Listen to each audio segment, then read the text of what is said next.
What sort of life would you have to have so that you could bear your suffering nobly? That's a good question to ask yourself.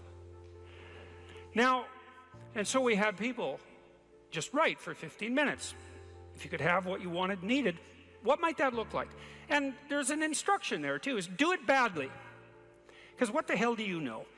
And besides, your vision's going to change as you progress through your life. And so you're not going to get it done perfectly, but that's okay. Get it down. Get a rough first draft down, right? A rough approximation of who you could be if you got your act together. And not who other people think you should be, you know? Although that might enter into it because you don't want to be completely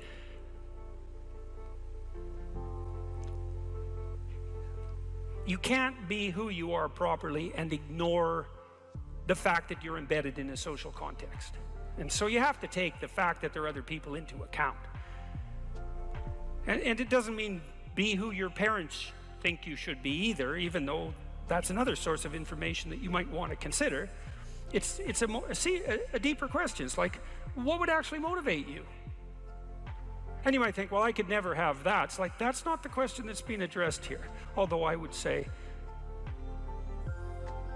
there's no sense floating off into some kind of impossible juvenile fantasy. And we're making an assumption that you're taking the question seriously and that you're going to remain within the bounds of what you regard as sanely reasonable. So that's the first part. Second part was the opposite of that. It's like, okay, now you've specified a goal, where the goal is, in some sense, both your character and your life. And you've specified that rather vaguely. You only had 15 minutes to write about it. And that's a good thing, because now you have something to move toward. Now, I could tell you this technically. This is an interesting thing to know. People say they want to be happy. That's not true, by the way. If you investigate what people mean when they say they want to be happy, they say, I just want to be happy.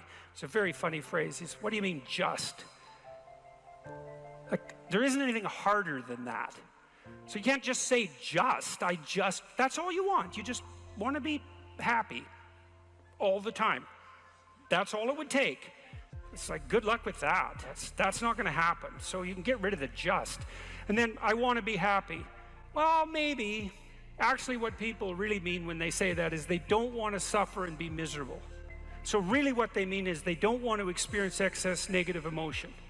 And you can find that out if you carefully question people and carefully analyze the answers. You find out they're actually more concerned about avoiding the catastrophic negative than living in a world of hedonistic delight. Now, you also find that while avoiding the catastrophic tragedy, they wouldn't mind having a little bit of hedonistic delight. And so some happiness is interleaved in there. Then you might ask yourself, to the degree that people do want hedonistic delight when they're being happy, what does happy mean? And you might think, well, happy means getting what you want. Happy is how you feel after Christmas dinner. It's like, no, that's asleep, right? That's content and asleep. Now that's a form of contentment, but it isn't really what people mean when they say that they want to be happy. The happiness that people refer to when they talk about happiness has more to do with enthusiasm. And enthusiasm is an interesting word because it means, it's entheos. It means to be inspired. Inspired is in spirit. It means to be imbued with the Spirit. Well, enthusiastic is to be imbued with the Spirit of God, interestingly enough. And we'll return to that. When do you experience the positive emotion that's associated with happiness? The answer is, not when you've attained a goal, but when you're pursuing one. So you're set up, your positive emotion is associated with movement forward. You could say that your positive emotion is the psychological equivalent of forward movement. just as your negative emotion is the psychological equivalent of freezing or retreating. And so your emotions are very tightly tied to your action. Freeze, retreat, negative. Advance towards a goal, positive. No goal, no positive emotion. Now, if you don't remember anything else from tonight, that's a good thing to remember. No goal, no positive emotion. A corollary of that as well is no goal, confusion. So no goal not only means no positive emotion, it also means confusion, and confusion means anxiety and dread. And so a life without a goal is confusing and hopeless. And that begs a question: what should the goal be? And that's partly what we're trying to establish. You wrote for 15 minutes, you try to develop a vision for your life. Now you have something to move toward. That sets up the precondition for potential positive emotion and happiness. What else do you need to motivate you? Well, how about negative emotion? So what do you do with that? Well, negative emotion can stop you. You might think, well, I'd like to get a better job, but I'm afraid of putting myself out in the job market. I'm afraid of being evaluated. I'm afraid that if I tried something more difficult, I might fail. Then you have your negative emotion opposing you, right? It's anxiety is stopping you. And fair enough, because there are things to be anxious about.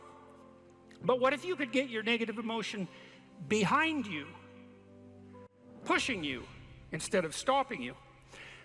Sometimes in my clinical practice, I would have clients who hated their job. They're laboring under the thumb of a tyrant. And maybe that was partly because they'd turned themselves into slaves, but it didn't matter. They were laboring under the thumb of a tyrant. They needed to make a move, laterally or up. They needed to make a move. And they were often afraid to, and they had their reasons. They didn't want to contemplate their resumes. They didn't want to open up their CVs. They didn't want to face the inadequacies of their past. They were afraid of being evaluated. They were afraid of being rejected. They didn't know how to negotiate. They didn't know how to conduct themselves in an interview. They're afraid of losing the security they'd already built up. They had their fears, and they were real, and those fears stopped them. But they'd come to me and say, oh my God, you know, I'm so miserable. My life is so miserable. And we'd take that apart. And one of the reasons was because they were laboring under the thumb of a tyrant. And then we'd talk that through, and they'd say, well, I'm afraid to make a change. And I'd say, well, that's okay. That's understandable. How afraid are you of not making a change? Let's make a little vision of that. You're 35, you hate your job. What's the consequence? You're not motivated, you don't want to get out of bed in the morning, you're starting to get depressed, you're getting bitter, you're getting resentful, you're getting cynical, you're amotivated at work, you're not doing a very good job, and you're starting to shrink. Now play that out for 10 years. You don't change it, you don't fix it. And what happens? Well, it's not like it's going to get better of its own accord. What's going to happen to you? Well, for sure, at minimum, what's going to happen to you is you're going to be in the same situation, but 10 years older. And if you can't get out of that situation now, what the hell makes you think you're going to get out of it in 10 years? You're 10 years older, you're 10 years more bitter, you're 10 years more cynical. Maybe by that time your marriage has collapsed because who the hell wants to live with you? You're even more of a slave than you were because you've labored another 10 years under the thumb of the tyrant and stepped backwards every time you were asked to, so you got smaller and smaller as the tyrant got bigger and bigger. It's like, think about that, and that means imagine it. Imagine that, okay? Now that's the situation. You're stuck where you are, but it's 10 years from now. And when I say think of that, I mean imagine that. It's like really play it out. It's like, you know how miserable you are now? You're afraid of making the necessary changes, but you know how miserable you are now. Just imagine how miserable you could be in 10 years. And in all likelihood, what you'll find is that you're way more afraid of that than you are of whatever's stopping you in the present. It's really useful to know what your own particular brand of hell might be. And so one of the things we do in this writing exercise is have people do the reverse. Like, okay, so imagine now, 5 years from now, You've let whatever temptations you're particularly susceptible to have the upper hand. And they've augured you into the ground. You know, one person's an alcoholic, another person's a criminal, another person's living on the street, someone else is like skirting the edges of prostitution, somebody else is narcissistic and bitter, somebody else is depressed and anxious.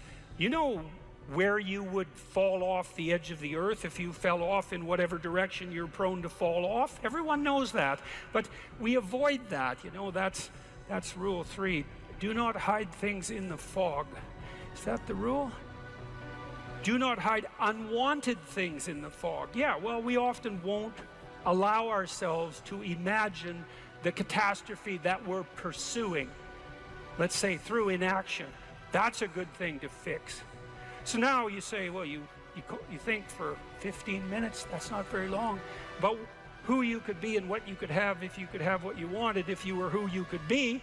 And then you think about what sort of hell you could produce for yourself if you didn't do that. And that's not a bad polarity. It's like, I'm going to get away from that and I'm going to move towards that. And then you have your negative emotion working for you and your positive emotion working for you. And that's a good gradient, and that's a great gradient emotionally, because as I said, you don't experience positive emotion except in relationship to a goal. And if you got a nice gradient on your goal pursuit, then that's going to increase the degree to which you feel positive emotion. And positive emotion, by the way, isn't just about being happy. That's the most trivial part of it in some sense. Positive emotion allows you to focus. It's the soul of concentration. It's the essence of enthusiastic motivation. When you say, I really want to do that, that statement is predicated on the existence of positive emotion. It's the fact that the goal beckons to you that makes you say, I want to do that. And you know how much easier it is to do something you want to do than to do something you don't want to do. And that ease is actually a consequence of the activation of the system that governs positive emotion.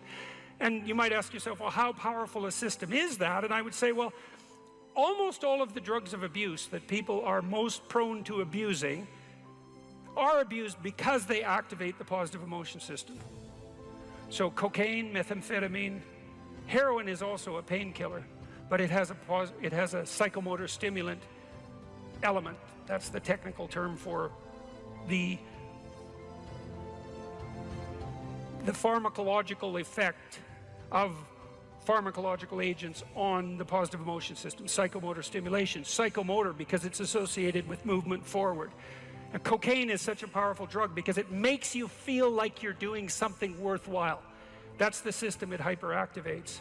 And so it's a primary system of motivation. It's as old as forward movement itself. It's a cardinal source of meaning. And it only manifests itself in relationship to a goal. If you were properly oriented in life, if your spirit was in order, you'd aim at the highest thing that you could possibly imagine, and that would point you in the proper direction, and then you would attempt to treat everyone as if they had, including yourself, as if they had a value that was equivalent and related to that high order goal. And that's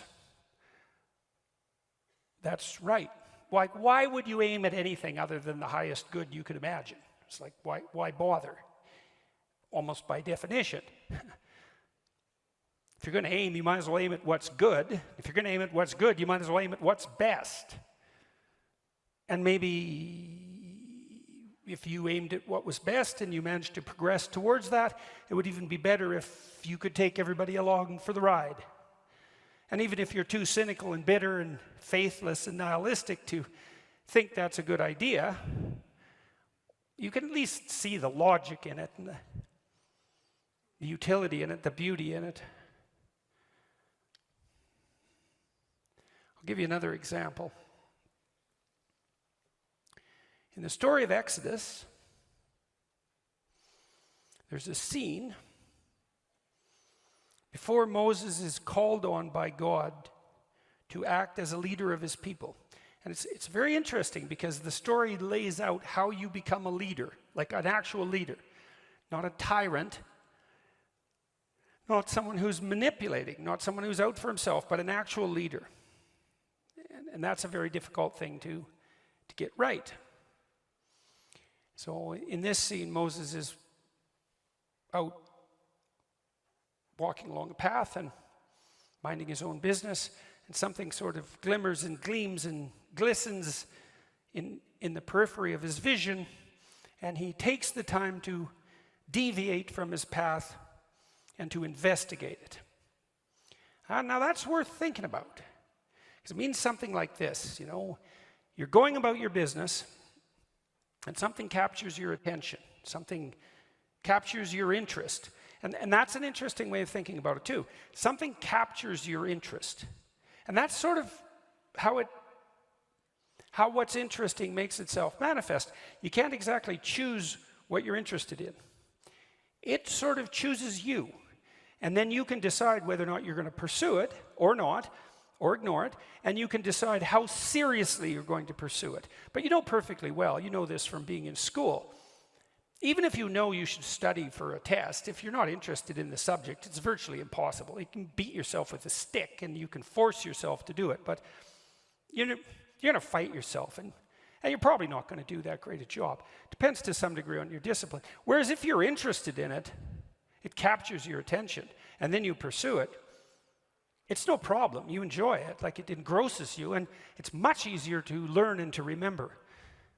And that's a real mystery, right? I mean, that's the sort of mystery that if you think about with any degree of seriousness, shows you how the world is constructed in a manner that's unlike what you might think. That things call to you. People often wonder how they should decide what to do with their life. And one answer to that is, well, you should see what interests you. You should pay attention to that. And there's kind of two parts to that, because things that interest you, they come in two flavors. One is positive. You're interested and engrossed. There's something you love, some opportunity that beckons, some doors that open, and you can see them, and you're eager and enthusiastic to move in that direction. And you find yourself compelled and motivated and enjoying what you're doing. And then there's problems that interest you, and that's more negative. You'll have something that's bothering you, obsessing you, that you can't get rid of, some problem that is paramount. It might be personal, it might be conceptual, it might be political. It's the axe you're inclined to grind. And it's kind of arbitrary too, because there's a million things in the world you could be worried about that could bother you, that could make themselves manifest as problems, but there's a small subset that are apparently your problem. And people will ask you, your wife will ask you, what's your problem? And that's a good question. What is your problem? And you might think, well, I don't want to have any problems. It's like, well, good luck with that, first of all. And second, it's not so obvious that you'd rather not have any problems, because, well, then what would you do? And that's an interesting way to think about your problems, is that if they're your problems, maybe what you have to do is solve them. And you might think, well, I don't know how. It's like, if you knew how, it wouldn't be a problem. Right, so you have to sort yourself out to solve the problem.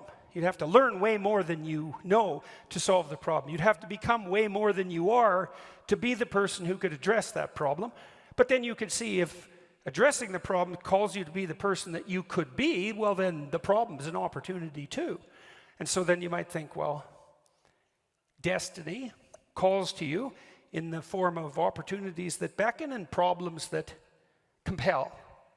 And you could take those problems on as your obligation and responsibility, and you could pursue your interests with some degree of seriousness, and who the hell knows where you'd end up. Well, the Exodus story tells you. Moses goes off the path to pay attention to this phenomenon that captures his interest. Phenomenon, the word is from a Greek word, phanisthai, which means to shine forth. And things do that in the world all the time. They capture your attention. That's what happens when you fall in love. Something shines forth. You don't choose that. It happens to you, weirdly enough. What happens to you? Well, who knows? And who knows what's behind it? It's not random. That doesn't mean it's comprehensible. So Moses goes and checks out this phenomenon, and he approaches it, and as he gets closer, he can see that it's a living form. It's a bush. It's a tree. It's on fire, and that's a strange paradox, right? Because obviously, a tree that's on fire would burn into ashes, and trees don't just stand there and burn. Although actually they do, because living things are on fire. They oxidize and they transform, and everything living is like that. So everything living is a combination of being and becoming, and that's particularly obvious in the case of living things, but it's true for everything, because nothing is static in its form. It is what it is, and it is what it's going to be at the same time. And the burning bush is being and transformation at the same time. And fire is something that's intrinsically attractive to human beings. Like, we're definitely the descendants of the first ape who couldn't keep his bloody hands off fire and then mastered it. And you can sit around a campfire and look at it forever. It's one of those things that grips your interest intrinsically. You never get bored by it. It's just endlessly fascinating. It's partly because it transforms constantly, like music, Music and fire share that in common, and not accidentally. And so a burning bush, it's a compelling, and it's paradoxical too. It's static, because it still has this tree-like form, and that tree-like form is sort of emblematic of life, and it's burning. And so Moses is very focused on this, and he approaches it more and more closely, and a voice appears, speaks out of the bush and says, "Stop, you're beginning to tread on holy ground." Well, when Tammy talked, she said, well, in essence, she said, what would happen if you listened seriously? And the answer is, well, the more seriously you listened, the more the person you're listening to would reveal themselves, and they'd reveal themselves more and more deeply. And that would be true whether you're listening to your wife or your husband or your friend or whoever you're listening to, because people will tell you everything, including all sorts of things you don't want to know, if you listen. And so you might come to understand that if people aren't telling you, then you're not listening. And if the people around you aren't that interesting, it's because you're not listening. If you were listening, they'd be so interesting you wouldn't even want to be anywhere near them. The people are no shortage of interesting, because people are crazy and strange and demented and peculiar, and they're full of twists and tangles and snakes. And if they tell you what they're really up to, man, it's interesting. It's not an accident that the axiomatic Western individual is someone who was unfairly nailed to a cross and tortured. It's like, yes, right, exactly. So what do you do about that?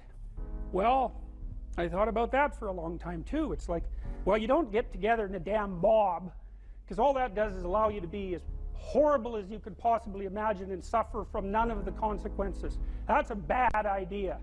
So how about we don't do that? Well, there's a deep idea in the West too. It's like, pick up your damn suffering and bear it and try to be a good person so you don't make it worse. Well, that's a truth. I read a lot about the terrible things that people have done to each other. You just cannot even imagine it. It's so awful. So you don't want to be someone like that. Now, do you have a reason to be? Yes.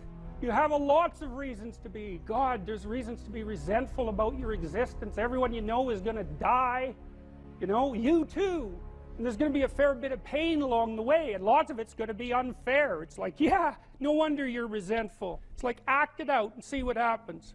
You make everything you're complaining about infinitely worse. There's this idea that hell is a bottomless pit, and that's because no matter how bad it is, some stupid son of a bitch like you could figure out a way to make it a lot worse. So you think, well, what do you do about that? Well, you accept it. That's what life is like. It's suffering. That's what the religious people have always said. Life is suffering. Yes. Well, who wants to admit that? Well, just think about it. Well, so what do you do in the face of that suffering? Try to reduce it. Start with yourself. What good are you? Get yourself together for Christ's sake, so that when your father dies, you're not whining away in a corner, and you can help plan the funeral, and you can stand up solidly so that people can rely on you. That's better. Don't be a damn victim. Of course you're a victim. Jesus, obviously. Put yourself together. And then maybe if you put yourself together, you know how to do that. You know what's wrong with you, if you'll admit it. You know there's a few things you could like polish up a little bit, that you might even be able to manage in your insufficient present condition. And so you might shine yourself up a little bit, and then your eyes will be a little more open, then you can shine yourself up a little bit more, and then maybe you could bring your family together instead of having them be the hateful, spiteful, neurotic, infighting batch that... So then you fix yourself up a little bit, kind of humbly, because, you know, God, you're a fixer-upper if there ever was one. And then you got to figure out, well, can you figure out how to make peace with your idiot brother? And probably not, because he's just as dumb as you, so how the hell are you going to manage that? And so then maybe you get somewhere that way, and your family's sort of functioning, and you find out, well, that kind of relieved a little bit of suffering, although it reduced the opportunities for spiteful revenge, and that's kind of a pain in the neck. And so then you get your family together a little bit, and you're a little clued in then, at least a bit, because you've done something difficult that's actually difficult. You're a little wiser, and so then maybe you could put a tentative finger out beyond the family and try to change some little thing without wrecking it. It's like, our society is complex, and we teach our students that they could just fix it. It's like, go fix a military helicopter and see how far you get with that. It's like, what are you going to do? You're like a chimp with a wrench. Whack! Oh, look, it's better. It's like, no, it's not better. Things are complicated, and to fix things is really hard, and you have to be like a golden tool to fix things, and you're not. So, and that's the other message of the West. It's like, how do you overcome the suffering of life? And I'm not saying it's only the message of the West. How do you overcome the suffering of life? Is be a better person. That's how you do it. Well, that's hard. It takes responsibility. And I think, you know, if you said to someone, you want to have a meaningful life? Everything you do matters. That's the definition of a meaningful life. But everything you do matters. So you're going to have to carry that with you. Or do you want to just forget about the whole meaning thing, and then you don't have any responsibility, because who the hell cares, and you can wander through life doing whatever you want, gratifying impulsive desires for how useful that's going to be, and you're stuck in meaninglessness, but you don't have any responsibility. Which one do you want? Well, ask yourself, which one are you pursuing? And you'll find very rapidly that it isn't the majority of your soul that's pursuing the whole meaning thing, because, well, look what you have to do that. You have to take on the fact that life is suffering. You have to put yourself together in the face of that. Well, that's hard. Christ, it's amazing people can even do it. I'm stunned every day when I go outside, and it isn't a riot with everything burning. Because really, God, you talk to people, it's like, I knew this guy, he'd been in a motorcycle accident, and it really ruined him, and he was like a linesman, you know, working on the power, and he was working with someone who had Parkinson's disease, and they had complementary inadequacies, and so two of them could do the job of one person, and so they're out there fixing power lines in the freezing cold, despite the fact that one was 3/4 wrecked with a motorcycle accident and the other one had Parkinson's. It's like, that's how our civilization works. It's like, there's all these ruined people out there, they've got problems like you can't believe. Off they go to work and do things they don't even like, and look, the lights are on. My God, it's unbelievable. It's a miracle. It's a miracle. And we're so ungrateful. College students, the postmodern types, they're so ungrateful. You know, they don't know that they're surrounded by just a bloody miracle. It's a miracle that all this stuff works, that all you crazy chimpanzees that don't know each other can sit in the same room for 2 hours sweltering away without tearing each other apart, because that's what chimps do. So, anyways, so what happened? Well, I made some videos, and I got to the bottom of some things, at least as far as I can tell, so I told you what the bottom is, and then I got this idea about what you might do about it, which isn't my idea. It's not my idea. It's an old idea. It's far older than Christianity. It's old. It's the oldest story of mankind. Get yourself together. Transcend your suffering. See if you can be some kind of hero. Make the suffering in the world less. Well, that's the way forward, as far as I can tell, if there is any way forward.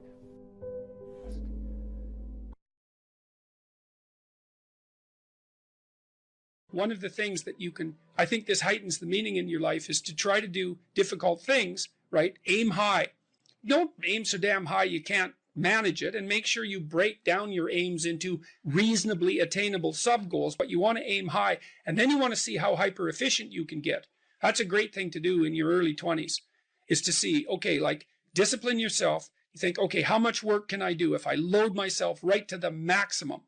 How far can I work? How hard can I work until I exhaust myself? And then you back off, obviously, because the optimal amount of working, productive engagement, let's say, is that which is sustainable across decades. So you have to learn that, but you don't learn that without stretching yourself to your limits to begin with.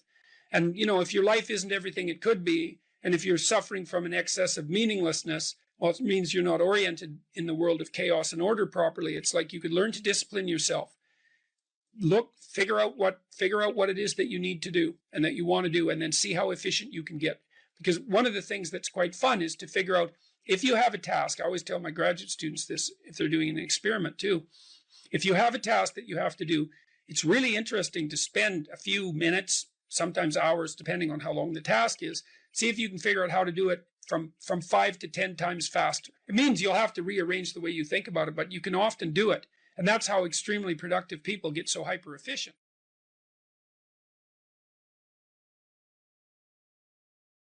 You cite a tired brain, foggy thinking, as the reason to stop answering questions or giving a talk. How do you combat this while working or writing daily? Well, I eat a big breakfast relatively soon on waking. That really helps. If any of you out there are anxious, and many of you no doubt are, there'll be a large number of you who are anxious and don't eat breakfast. There'll be a whole bunch of you out there who think, well, I don't eat breakfast. It isn't necessary. It's like, that's wrong. It's necessary. You fasted all night. If you load yourself cognitively or physiologically in the morning, your brain, stressed, will encourage your body to produce insulin. It will take all the blood sugar out of your blood, and then you're done for the day. And then you'll be anxious. And a lot of the rest of you too, you'll find if you're anxious, try this. It's really, really interesting experiment. The next time you're anxious, go eat something. Eat some protein and fat would be best. You could have cheese and crackers. I'm not a big fan of carbohydrates, but whatever. Eat whatever you're willing to eat, but make it solid. Don't eat a peanut butter, or don't eat a chocolate bar or something sweet. Eat something substantial, a piece of meat, a piece of cheese, some peanut butter, something like that.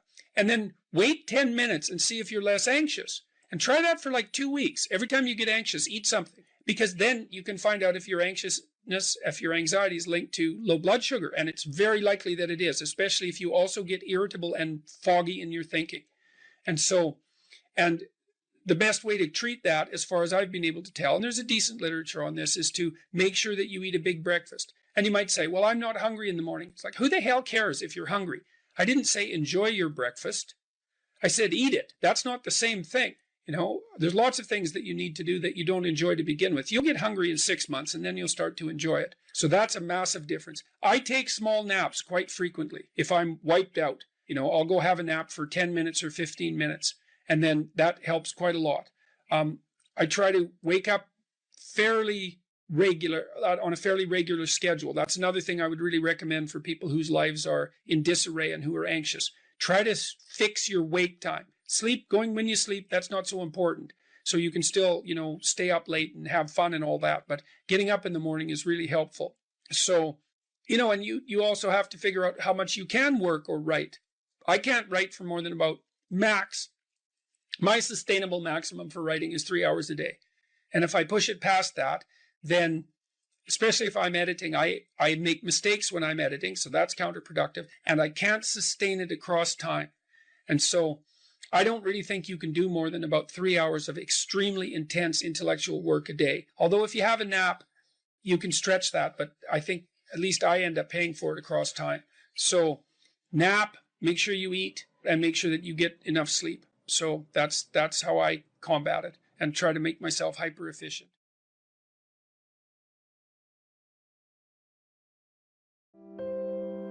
For the first time in my life, really, I believe this to be the case, conservatives really have something to sell to young people. And they can sell the meaning of responsibility, because young people are bereft of meaning. And most people find meaning in responsibility. And when the right talks about responsibility, they kind of do it in that finger-wagging way that makes conservatives unpopular among young people. You should be responsible. It's like, yeah, you should. Why? Well, because your life is chaotic and meaningless, and you're stuck in this juvenile surreality, and it's really painful for you, and you're anxious and aimless and goalless. And then you look at people who have a life, because maybe you could have a life, and you think, well, what does that life consist of? It's like, well, you have a committed, intimate relationship. There's one. You have friends that you're honest with and playful with. Mm-hmm. So you have a group of friends. You have a job or a career. No, you learn how to use your life, your time outside of work in a productive, engaging way. You regulate your susceptibility to the multitude of hedonistic temptations that are in front of you. You pay some attention to your mental and physical health. You make a goal, some goals for the future that are concrete. Well, there's 7 things you can do. They're all responsible things. Why? Because then your life will have some meaning. Now, you might say, well, what's the ultimate meaning? It's like, get those things straight first. They're not nothing. And maybe you won't be so damn miserable and bitter and resentful and angry and aimless and anxious and frustrated and disappointed and then ashamed if you had 5 of those 7 things going well.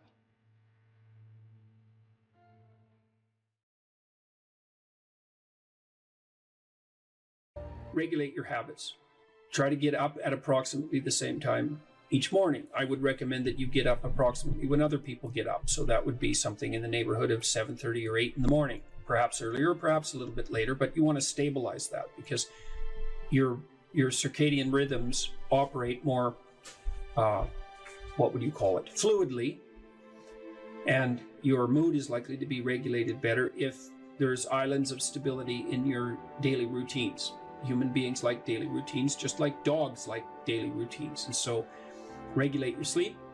I would say when you get up in the morning, eat breakfast. That's a really important thing to do. I can't tell you how many people I've treated in my clinical practice whose proclivity for emotional instability and depression, anxiety, general hopelessness, emotional pain and gloom and doom, as well as capacity to concentrate, were properly regulated or inhibited or reduced by merely ensuring that they ate a protein and fat rich breakfast relatively soon after they wake up. And that's especially true if they're stressed. And as it turns out that if you stress yourself after a fast, which is of course what you've undertaken if you haven't eaten since the night before, that your body produces enough insulin to deplete the sugar in your blood. And then it's very difficult for you to become regulated properly with regards to your metabolism until you sleep again. And so it can be regulating your sleep, and your breakfast eating habits in particular can be a very effective way of regulating your mood and increasing your capacity to concentrate. The other thing I would say is that scheduling your time is also extraordinarily useful. And so I can tell you a little bit about how to use schedules effectively. You should develop a long-term plan. So you have to set up your long-term vision. And then I would say once you set up that vision so that you know how to orient yourself, then you should start designing your days. And you can do that very effectively with a calendar like Google Calendar. Many people say, well, I hate using a schedule or I hate using a calendar. What you're doing is using the calendar as an external tyrant that's telling you what you should do if you were going to be a conventionally good person each day. So you load yourself up with arbitrary responsibilities. But that's not really how you should use a schedule. What you should use a schedule to do is to design the day that you would most like to have. And obviously that's going to include accepting some responsibility and undertaking to make progress on those things that you have to make progress on to keep your life from collapsing into chaos. But it should also mean that you schedule in activities that make you actually want to have that day. And so if you're using a schedule properly, that it can be your friend. And that can also be something that can increase your capacity to concentrate. And then I would say, well, if you're very scattered, then you can start to train yourself. You might say, well, I need to learn to read without distraction. So maybe what you do, you say, okay, well, for the next week, I'm going to read 10 minutes a day, and I'm going to try to limit the distractions. And if you're successful at that, then you could try 12 minutes a day. And if you're successful at that, you could try 15 minutes a day. And the trick is to set a goal for yourself that is slightly beyond your current level of performance, enough to be challenging, enough to be worthwhile if you accomplish, but not so difficult that you're likely to fail. And then practice incrementally, day by day, trying to inculcate the habits that you want to inculcate. And assume that it'll take you a number of months or even a number of years in order to become very fluent at the habit. The important thing is to start improving incrementally, because incremental improvement pays off like compound interest.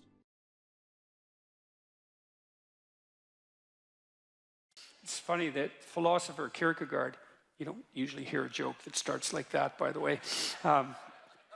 He wrote 150 years ago, and he was one of the first people who really wrote about anxiety. He was one of the first psychological philosophers. And he regarded himself as rather useless, all things considered. And he wrote a section in one of his books about all the industrialists that were operating in Europe at that time, trying in every possible way to make life easier and easier and more efficient and productive for everyone, which was definitely happening during the Victorian period, and Europe was rapidly transforming into an industrial powerhouse. And he said, someone as useless as him, with an orientation towards being a student who liked to sit and contemplate ideas and talk in cafes and smoke cigars and drink, could never do anything to make anything easier for anyone than everyone was already trying to make it. And so he thought that his task would be to make things more difficult for people, because there would come a time when what people wanted wasn't more ease, but more challenge and more difficulty. And that's really smart, you know, and it's witty and it's true. And one of the things that I've come to understand, I believe, is that, and Dostoevsky knew this too. He wrote about this in Notes from Underground. It's a great book, very short book, brilliant, absolutely brilliant, compelling, dark read. It's the confession of a miserable, resentful, like murderously genocidal bureaucrat who evaluates his own soul, I suppose, and confesses his sins. And it's also a critique of the idea of kind of utopia oriented towards security. And Dostoevsky, who was dealing with the set of ideas that are really tearing us apart culturally right now, this idea of a eventual utopia based on something like security and safety. Dostoevsky really objected to that back in this, like 1860, a long time ago. He said, you know, the thing about people that you don't really understand is that, he said, fundamentally we're ungrateful and we can curse. That's what distinguished us from the animals, which I thought was pretty damn comical. But he said something very interesting, you know. He said, if you set up a utopia so that all people had to do was eat cakes and busy themselves with the continuation of the species, that, yeah, right, Russian humor, you know, that after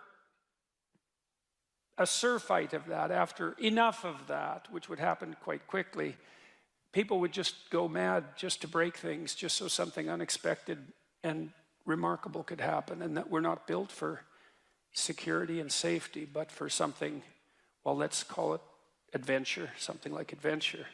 That's a good thing to know, you know, because you don't want to suffer unduly.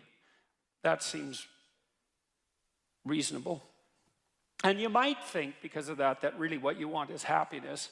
But then Solzhenitsyn, for example, he wrote about what happened in the Gulag Archipelago under Stalin and said, you know, if your goal is happiness, what are you going to do when the jackboots hammer down your door at 2 a.m. and haul you off to the prison camp, because you're not going to be happy there.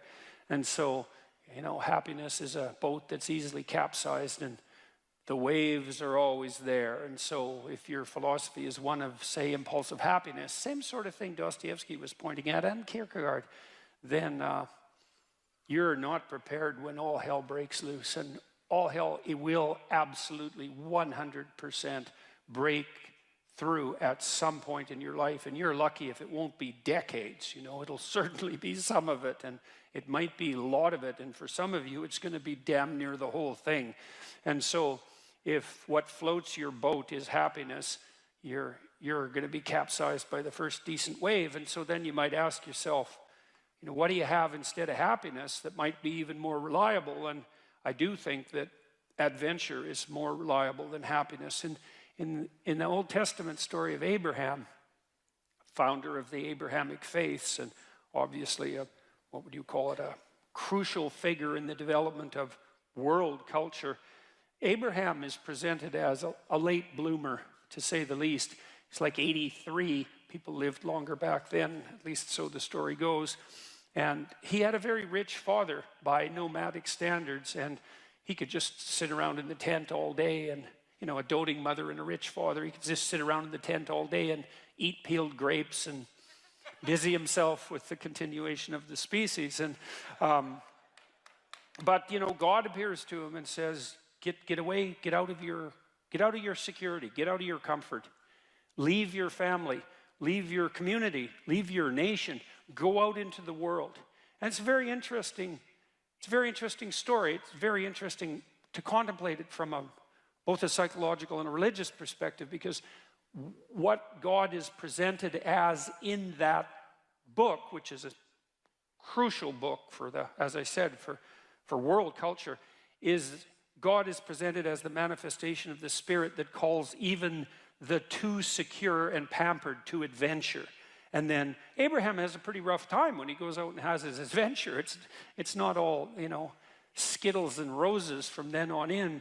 Quite the contrary. And he runs right away into like a conspiracy of elites to steal his wife. He runs into tyranny, runs into starvation. He encounters war. It's like he goes out in the world and he has the whole tragedy of his life, both on the social and political front and individually, you know. But the promise is the promise of adventure, and the implication is that if you have a sufficient adventure, then that cannot so much protect you from suffering, because perhaps that is impossible, but to justify it. And because you kind of know this in your own life. When you look at your life, you might look back on travails that you've undertaken, you know, and they've done end-of-life surveys with people and asked them what they regret. And, you know, people don't regret what they did that didn't work. They regret what they didn't do that could have worked, you know. They regret the chances they didn't take. And, you know, even if you do an evaluation of your biography, one of the things that you want to be able to say to yourself is something like, maybe there's nothing better you can say to yourself than this. You can think about this for yourself and see if it's true. That was extraordinarily difficult, but it was worth it. And, you know, it's not like you can have one of those without the other, because you can't imagine that you could have some confidence in what you've managed to accomplish, right? The kind of confidence that would instill you with a certain genuine sense of self-regard despite your fundamental inadequacy.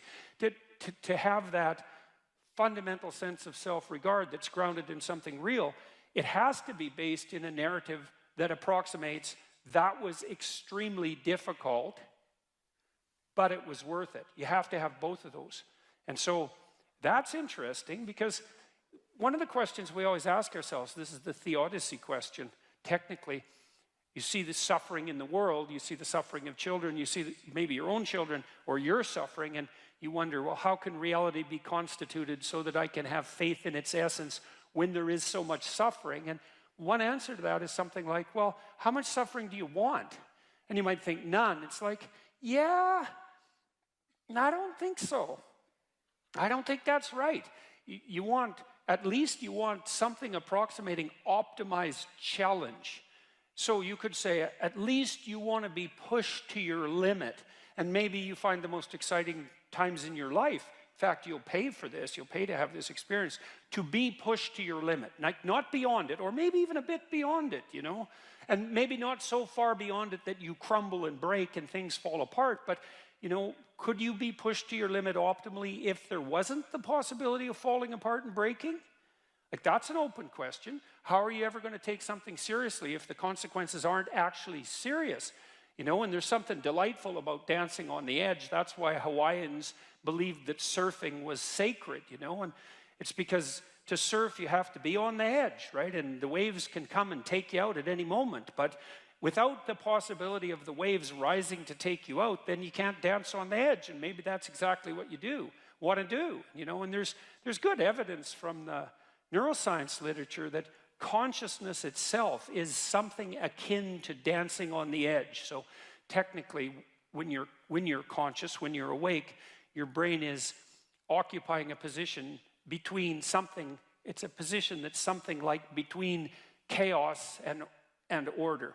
And if your brain's maximally ordered, well, you're just bored, nothing is changing. And if you're chaotic, then it's anxiety and catastrophe. But you want to be positioned right between those two, and that's when your consciousness is optimized, you know. And when your consciousness is optimized, then you're deeply engaged in life, and everything seems alive and meaningful. And maybe that's the solution in some profound sense to the problem of suffering. It's that you optimize your interaction with chaos rather than being protected all the time from everything that could hurt you. And you kind of know this too if you have kids, because you don't want to keep your kids in an infantile state, and because when they're infants, pretty much what you do with them, say they're 6 months and younger, is you just keep them secure and safe, right? You just provide everything that you can for them.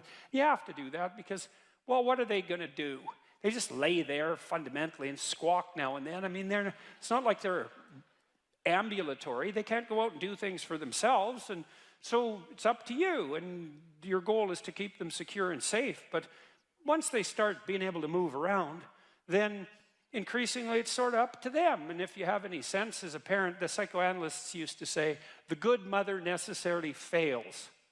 And what did they mean by that? They meant, well, you know, if you're committed to your infant when you're a mother for the first 6 months, it's like it's all the kid, 100%, full self-sacrifice devoted towards the infant. That's the right attitude. But even by 9 months, child can crawl around quite a lot. They're developing something of an independent will. You start handing them challenges. You start handing them responsibility, and you keep them on the edge. And some of your kids are going to be able to be pushed harder than others, and part of the reason you have to develop a relationship with your kids, and your husband for that matter, is so that, you know, you can keep them dancing on the edge, on the proper edge. And that's even better than the mere provision of security.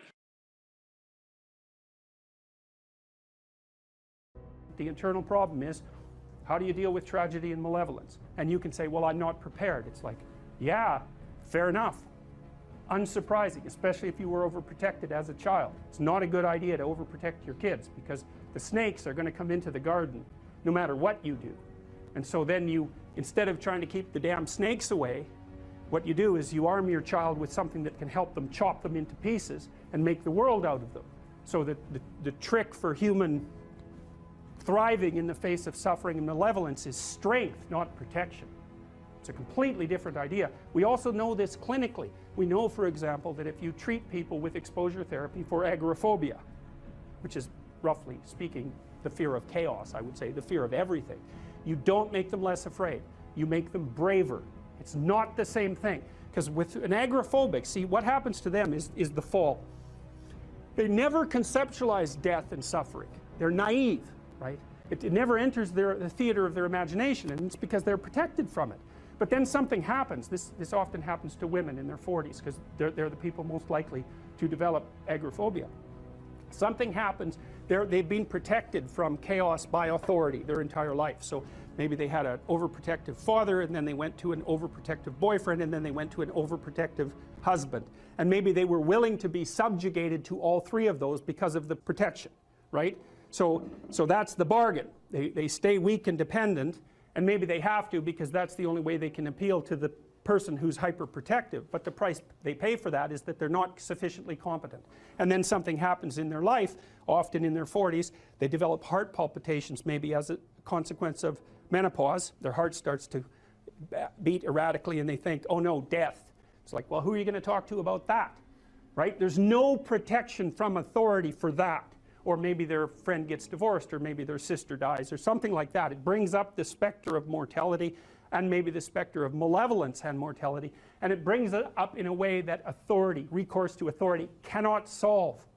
And so then they have panic attacks. What happens? They go out, they get afraid, they feel their heart beating, then they get afraid of their heart beating because they think, oh no, I'm going to die, and they think, oh no, I'm going to die, and I'm going to make a fool of myself while I'm doing it and attract a lot of attention. So the two big fears come up: mortality and social judgment. And then they have a panic attack. It's like fight or flight's gone out of control. Very, very unpleasant. Then they start to avoid the places they've had a panic attack. Then they end up not being able to go anywhere. So then Tiamat has come back, right? A huge monster, a little victim. And so what do you do with them? Well, there's no saying, no, there's no Tiamat. That's done, right? Their naivety is over. They've had a direct contact with the threat of mortality and social judgment. They've met the terrible mother and they've met the terrible father. And there's no going back. There's no saying, oh, the world is safe. It's not safe. Not at all. It's not safe. The fact that you think it's safe means that you were living in an unconscious bubble that was sort of provided to you by your culture. It's a gift. And now that's been shattered. And so now what do you do? Well, the answer is you retreat until you're in your house and there's nowhere you can go. You're the ultimate frozen rabbit, right? And your life is hell because you can't function. The alternative is, let's take apart the things you're afraid of. Let's expose you to them, carefully and programmatically. And then you'll learn that you're actually tougher than you think. You never knew that. And maybe you didn't want to take on the responsibility because, people play a role in their own demise, so to speak. When you had opportunity to go out and explore or withdraw because you were afraid, you chose to withdraw because you were afraid. So it's not only that you were overprotected often, it's that you were willing to take advantage of the fact that you were overprotected and run back there whenever you had the opportunity. So maybe you're a kid in the playground, right, and you're having some trouble with other kids, and in the back of your mind, I should deal with this myself, but you go and tell your mom and get her to intervene. And you know that that's not right. You know that you're breaking the social contract, but it's easier, and so that's what you do. You run off to an authority figure and hide behind the Great Father, roughly speaking. Well, the problem with that is you don't learn how to do it yourself. So then you have to relearn it painfully when you're 40. So then you take people out, you say, well, what are you afraid of? Rank it from 1 to 10. So 10 is, make a list of 10 things you're afraid of. The thing you're least afraid of we'll call number 10. So we'll start with that. Okay, well, I'm afraid of elevators. Okay, well, let's look at a picture of an elevator. Let's have you imagine being in an elevator. Let's go out to an elevator and let you watch the terrible jaws of death open, because that's how you're responding to it symbolically, right? And you're going to do that at the closest proximity you can manage. You find out, you go do that, it works. You're nervous as hell, especially from an anticipatory perspective, shaking. You go out, you stop, you watch it happen, and you actually calm down. You do that 10 times and it no longer bothers you. Well, what you've learned that you didn't die, but more importantly than that, you've learned that you could withstand the threat of death. That's what you've learned. And then you move a little closer, and then you move a little closer, and then you move a little closer, and finally you're back in what's no longer the elevator from a symbolic perspective. It's a tomb, right? It's a place of enclosure and isolation. And you learn, turns out I can withstand that. And then you're much more together, much more confident. And that's often one of the things that often happens in situations like that. I've seen this multiple times, is that if you run someone through an exposure training process like that and toughen them up, they'll often start standing up to people around them in a way they never did before, because they wouldn't stand up for themselves before, because they weren't willing to undermine the protection. See, if you're protecting me, I can't bother you, because I can't afford to forsake your protection. So if I'm going to play that game, I'm going to hide behind you, then I can't challenge you. So that's no good, because That's sometimes why people, you see this with guys very frequently, they're still deathly afraid of their father's judgment when they're in their 30s or 40s. It's like, well, why? No, because they still want to believe that there's someone out there that knows. And so they're willing to accept the subjugation because it doesn't force them to challenge the idea that there's someone out there that knows. Because that's the advantage of having your father as a judge, right? Because he knows. Well, what if he doesn't? What if no one knows any better than you? Well, that's a rough thing. You don't, until you realize that, you're not an adult, right? That's really technically the point of realization of adulthood, is that no one actually knows what you should do more than you do. I mean, it's a horrible realization, because what the hell do you know? It's a terrible realization, and people will often pick slavery, permanent slavery, to the spirit of the Great Father, let's say, over that realization, and it's completely understandable. But the problem with it is that there's more to you than you think, and so if you continue to hide behind that figure, then you never have a chance to understand that there's more to you than you think, far more to you than you think. Maybe there's enough to you so that you can actually withstand the threat of mortality without collapsing. Maybe even withstand the threat of malevolence without collapsing. Who knows? It's certainly possible. And it's not an abstract question. It's exactly the sort of question that you address in the psychotherapeutic process. It's always the question that you address. And the answer is often in the affirmative, because people can get unbelievably tough. And you know that because people work in emergency wards in hospitals, right? Or they work in palliative care wards, or they work as mortuary assistants. I mean, these people have bloody rough jobs, you know, or they're on the front line of police investigation into, you know, heinous child abuse crimes, and so they're confronting malevolence on a regular basis. And, you know, those are very stressful jobs, but people do them. And some people do them without even being damaged by them, although that's a harder thing, because you can see horrible things, you know, things you'll never forget. You know, if you take people, and I've told you this, and you expose them voluntarily to things that they are avoiding and are afraid of, you know, that they know they need to overcome in order to meet their goals, their self-defined goals. If you can teach people to stand up in the face of the things they're afraid of, they get stronger.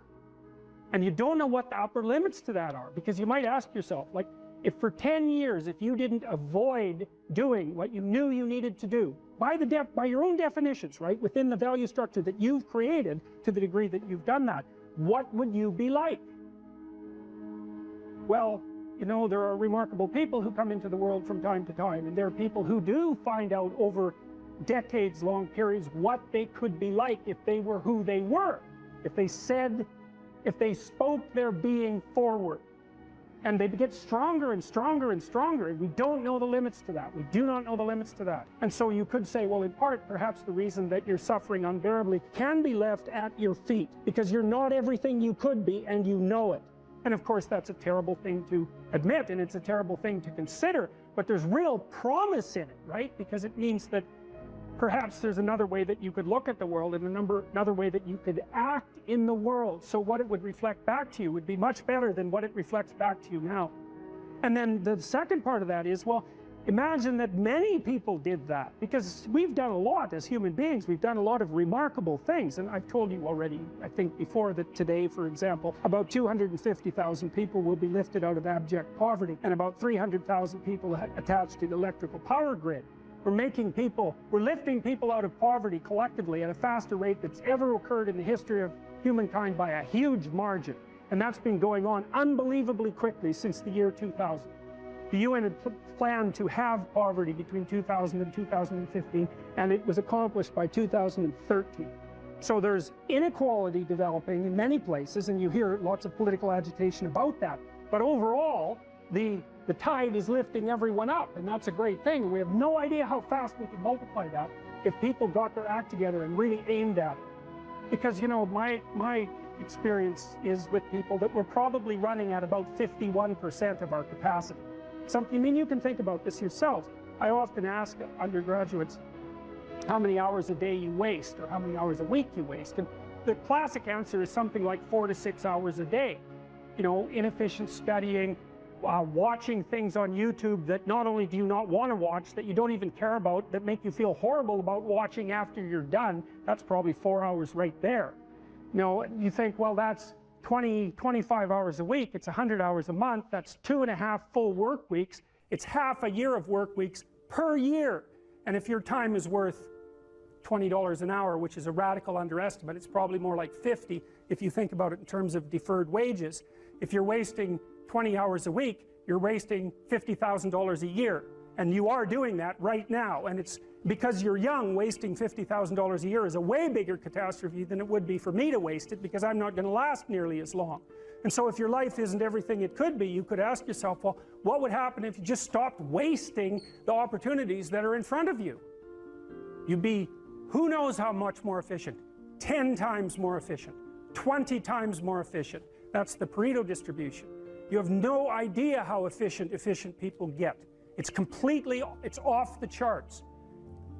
Well, and if we all got our act together collectively and stopped making things worse, because that's another thing people do all the time. Not only do they not do what they should to make things better, they actively attempt to make things worse because they're spiteful or resentful or arrogant or deceitful or homicidal or genocidal, or all of those things all bundled together in an absolutely pathological package.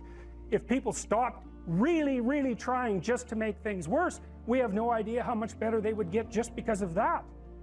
So there's this weird dynamic that's part of the existential system of ideas between human vulnerability, social judgment, both of which are major causes of suffering, and the failure of individuals to adopt the responsibility that they know they should adopt.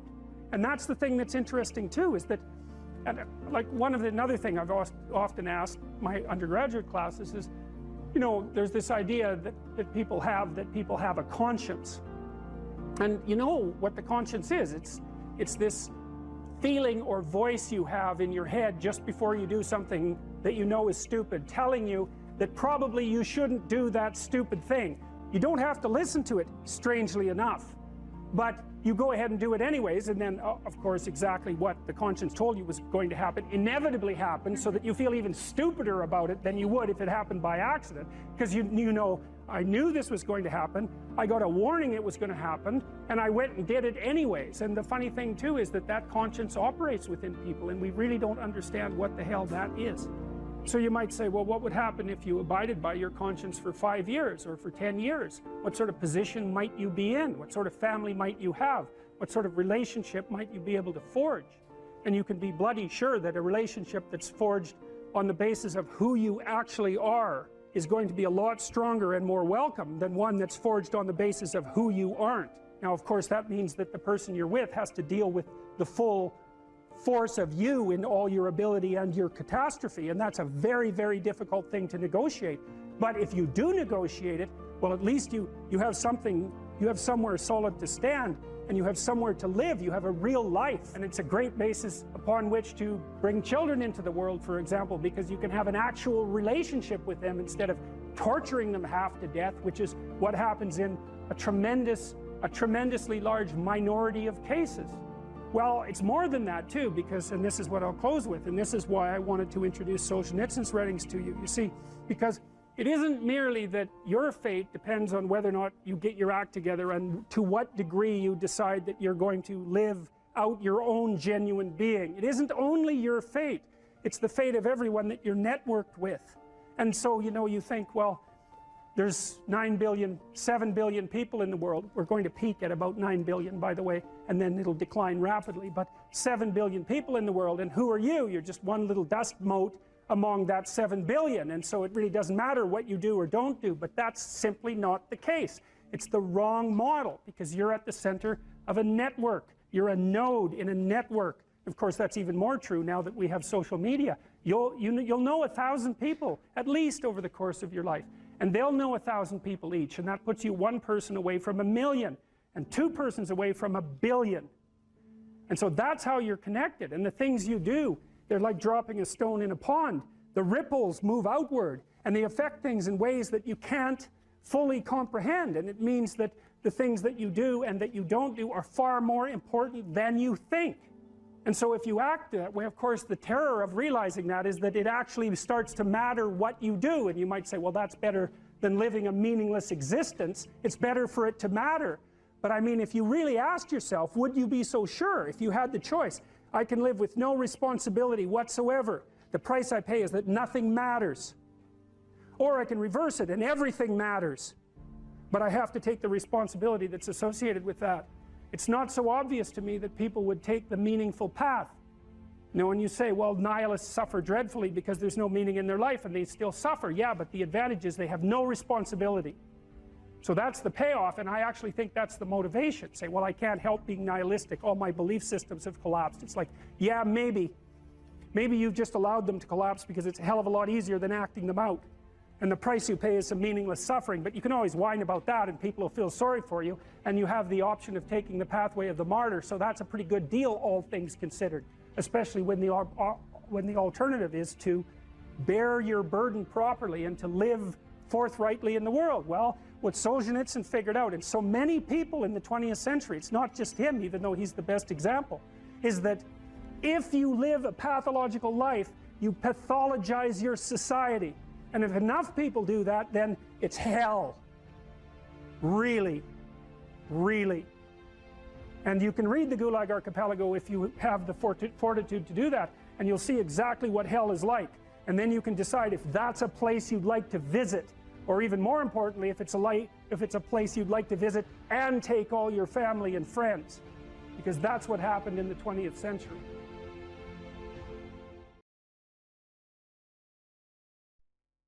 That's that willingness to gaze into the abyss, which is obviously what you were doing when you went to Ukraine. It's like, it's gazing into the abyss that makes you better. The thing is, and this is maybe where Nietzsche's idea is not as differentiated as it became. Sometimes your gaze can be forcefully directed towards the abyss, and then you're traumatized. If it's involuntary and accidental, it can kill you. The more it's voluntary, the more transformative it is. And that's part of that idea about facing death and hell. It's like, can you tolerate death and hell? And the answer is, this terrible answer is, yes, to the degree that you're willing to do it voluntarily. And then you might ask, well, why should I have to subject myself to death and hell? I'm innocent. And then the answer to that is, even the innocent must be voluntarily sacrificed to the highest.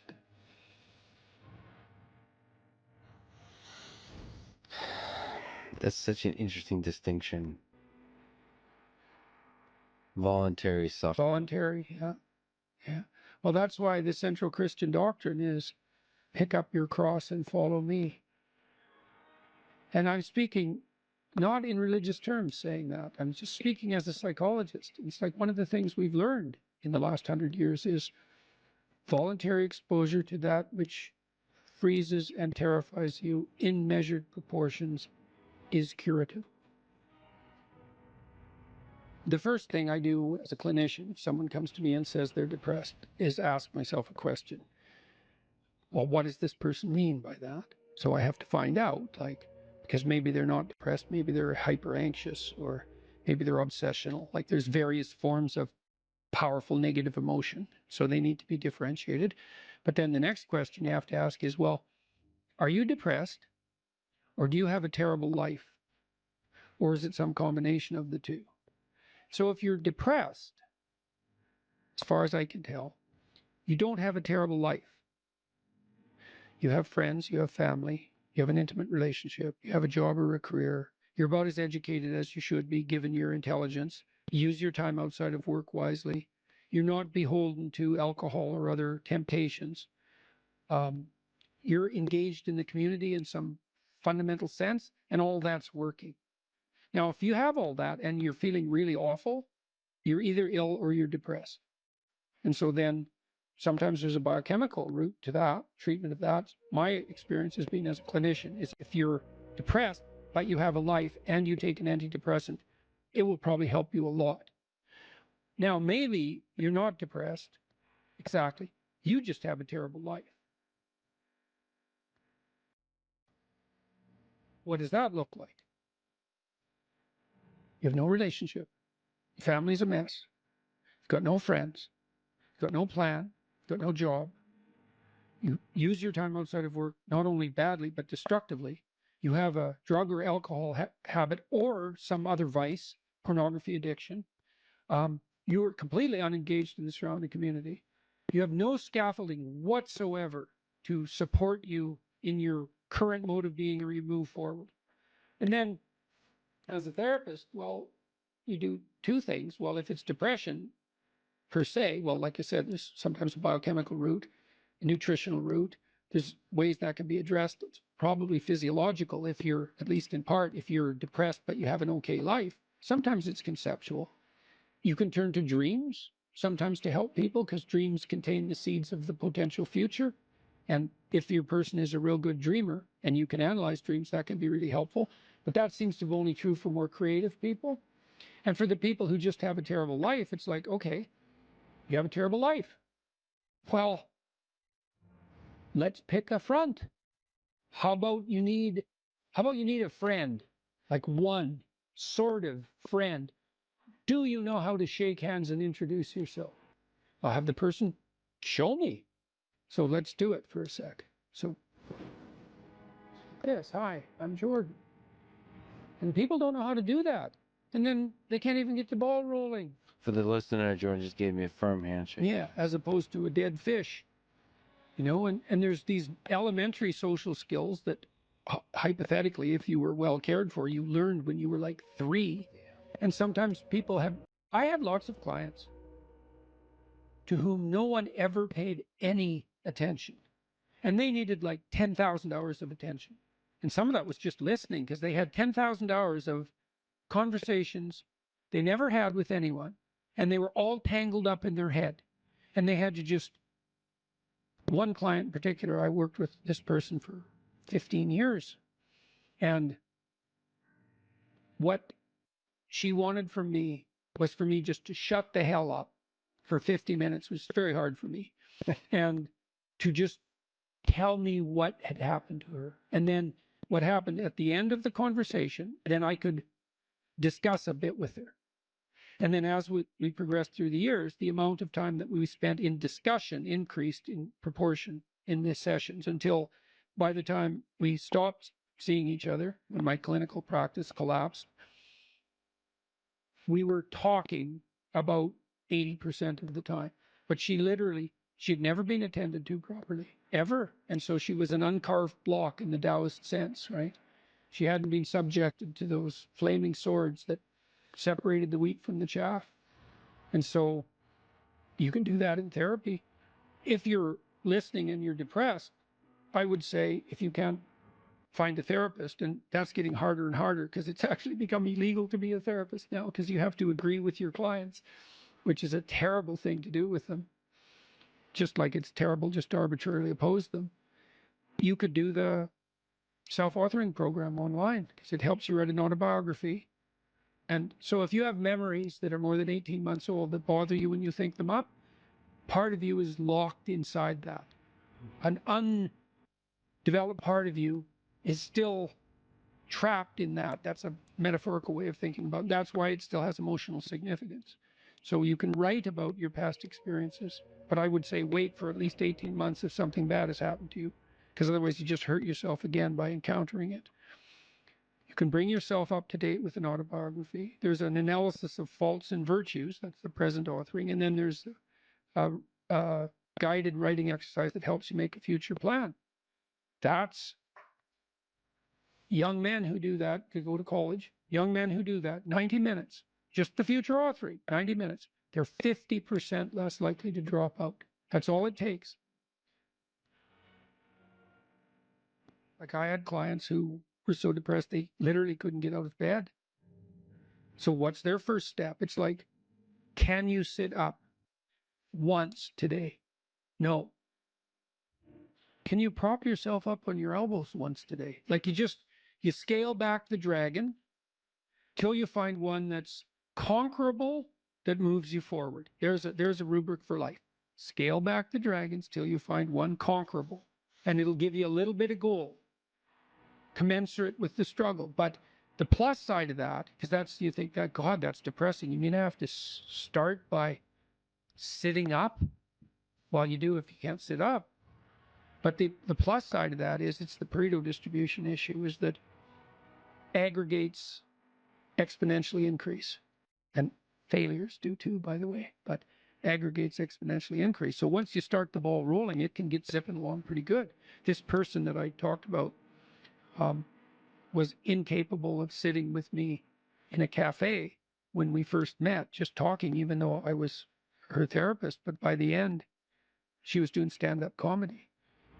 So, you know, it took years, but still, most people won't do stand-up comedy. That's quite the bloody achievement. She would read her poetry on stage too. So for someone who was petrified into paralysis by social anxiety and who had to start very small, it was a hell of an accomplishment.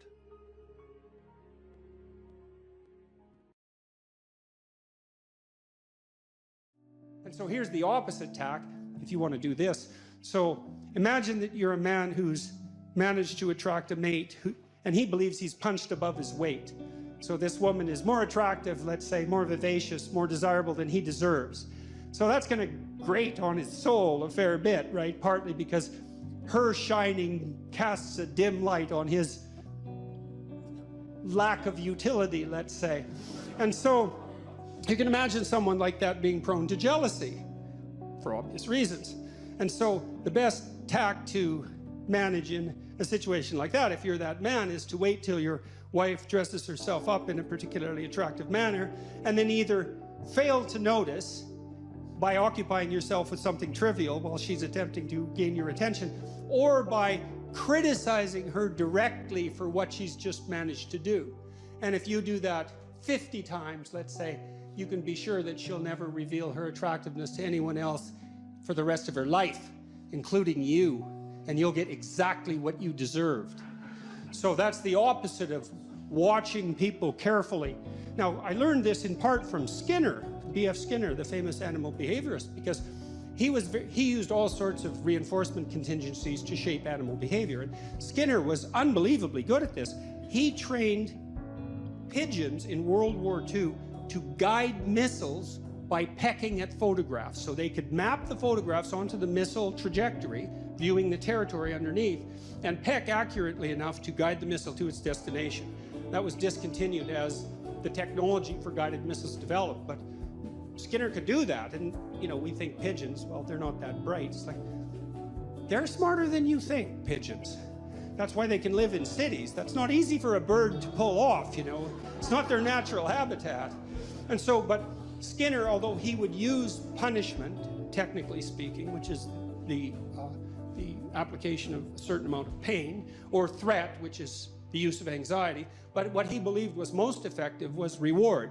But it required a tremendous amount of attention. So, for example, if Skinner was trying to train a rat to climb up a little ladder and then across the ladder and then maybe do a pirouette and come down, which he could do with no problem, he'd wait, he'd just watch the rat, and then when it got close to the ladder, he'd give it a food pellet. Now, his rats were starved, by the way, down to 3/4 of their normal body weight, so they were pretty eager to work for food. It's not something you necessarily saw in the methodology section of the papers, but, and that's not a critique of Skinner, it's just an indication of how simplification takes place in laboratory experiments. But in any case, he'd wait for the rat to get near the ladder and give it a food pellet. And soon the rat would be hanging around the ladder quite a lot. And then now and then, just more or less randomly, the rat would put a paw up on the ladder. Food pellet. Well, then the rat would hang around the bottom of the ladder with paw up. Well, if he did that continually, through observation, he could get the rat to do pretty much anything that you could imagine a rat could do, and then maybe some things you couldn't imagine. And this isn't a manipulative technique, by the way, although it can be used that way. It's not effective unless you do it with a certain degree of wisdom. You want to think, well, what do you want in your house? How about peace, tranquility, happiness, and humor? Something like that. It's not a bad first pass approximation. And you got to get that in your head. It's like, do you want that, or do you want the delights of endless martyrdom? Because you have to make a choice, and you might think, I wouldn't pick martyrdom. It's like, really? Really? You wouldn't, eh? You'd pick peace and happiness and humor, and so everywhere you go, that's all you're ever surrounded with. It's like highly improbable. So don't be so sure you're aiming up. But if you can orient yourself in that direction and carefully, and knowing full well what the hellish alternative is, because you need to know that. Then you can watch and see, well, when is this manifesting itself in the people around me? And then you can tell them in detail, I noticed today we're having a discussion at dinner, you know, and you made a spectacularly witty remark right at the right time, and it was provocative but not annoying, and so good work. And then the kid thinks, oh my God, I noticed it. And then he's like twice as funny the next day, and maybe not in some unbearable manner. And that really works. It really works. But like I said, you have to quell the envy that would otherwise beset you, and you have to want to aim up, and then you have to not be jealous of the other person's goodness, and you have to be extremely attentive. But man, as a transformation technique, even in extraordinarily difficult relationships, which goes back to your point, there isn't anything I know of that's more effective.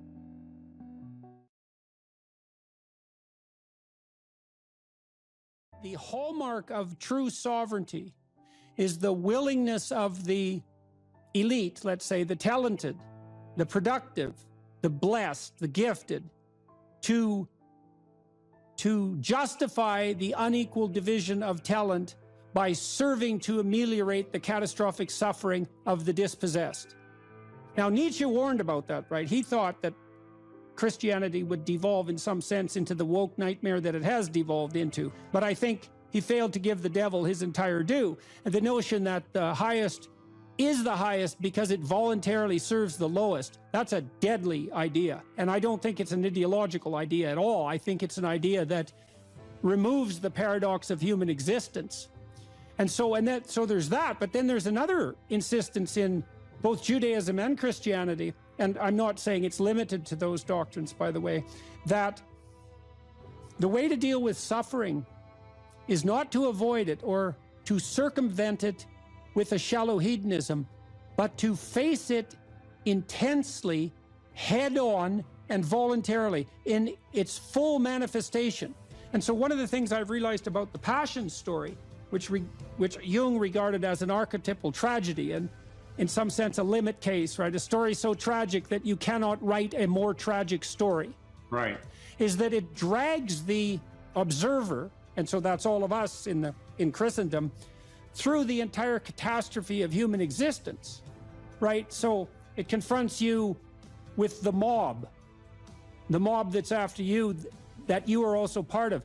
It confronts you with moral relativism in the shape of Pontius Pilate. It confronts you with the oppression of the totalitarian state of foreigners, let's say, in the guise of Rome. It confronts you with the betrayal of your best friend. It confronts you with the willingness of the crowd to punish the virtuous and free the criminal. And that's the story of Barabbas and Christ. And Pajot told me the other day, Jonathan Pajot, that an alternative name for Barabbas was Jesus.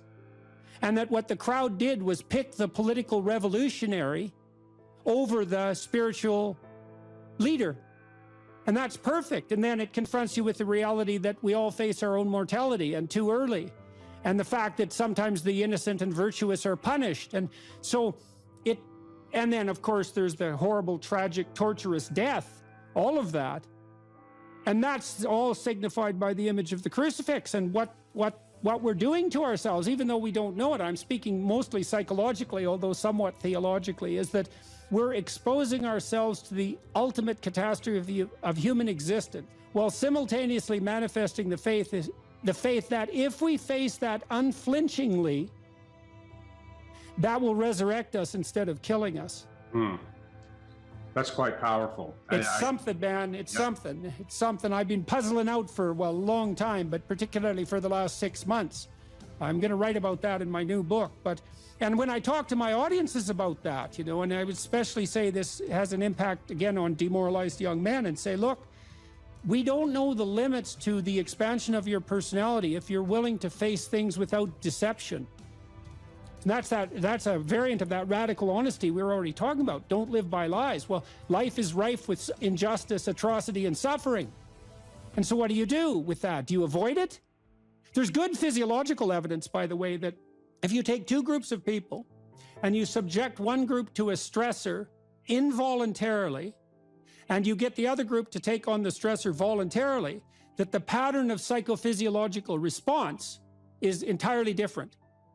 It's entirely different emotionally, motivationally, and in terms of the damage it does. And so the involuntary imposition of a threat is stressful and damaging, but the voluntary acceptance of a threat is invigorating and revivifying.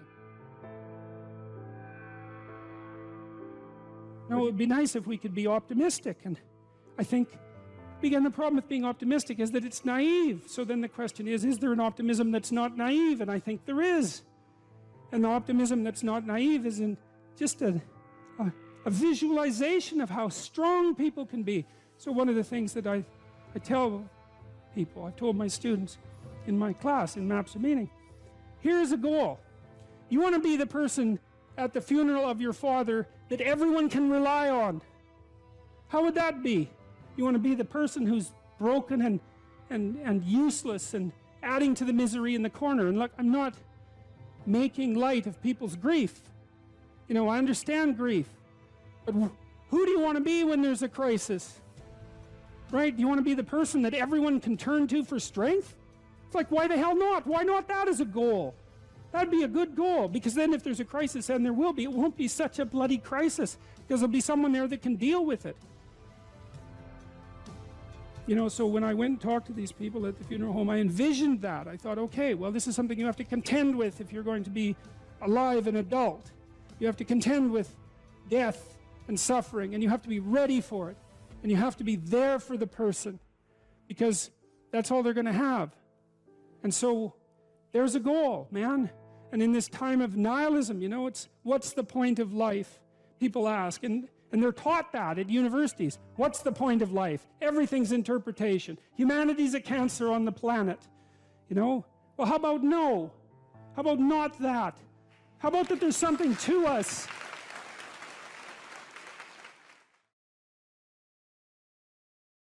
You have to be tough as a damn boot to be good, because you have to stand your ground when you need to stand your ground, and you have to be able to say no when it's time to say no, and you have to mean it. And so then you have to think and plan strategically so that when you're going to say no, you can mean it and it will stick. You know, and that takes a certain amount of integrated malevolence, I would say. And once it's integrated, it's not malevolence, it's strength. It's strength of character. It's the ability to stand your ground. And you have to cultivate that. And you cultivate that at least in part by telling the truth. And so you take your place in the world as a decent person and as a decent citizen, and you play the hierarchical game properly. And that is to stand up straight with your shoulders back. It's like the world's an onslaught. You've got the tyranny of culture to deal with. You've got the catastrophe of nature. You've got your own damn malevolence and ignorance, right? All coming at you, plus the incredible, complicated, indeterminate potential of the future. That's all coming at you, and it's all your responsibility. And you can cringe away from it and be afraid of it and be victimized by it and be bitter and cynical about it. And no wonder, because it can be painful. Or you can turn around and you can say, man, bring it on, because there's more to me than there is to the catastrophe. And this is what I discovered from looking at what I looked at. I looked at the darkest things I could look at, really, for 30 years. I was really a lot of fun to be around, I can tell you.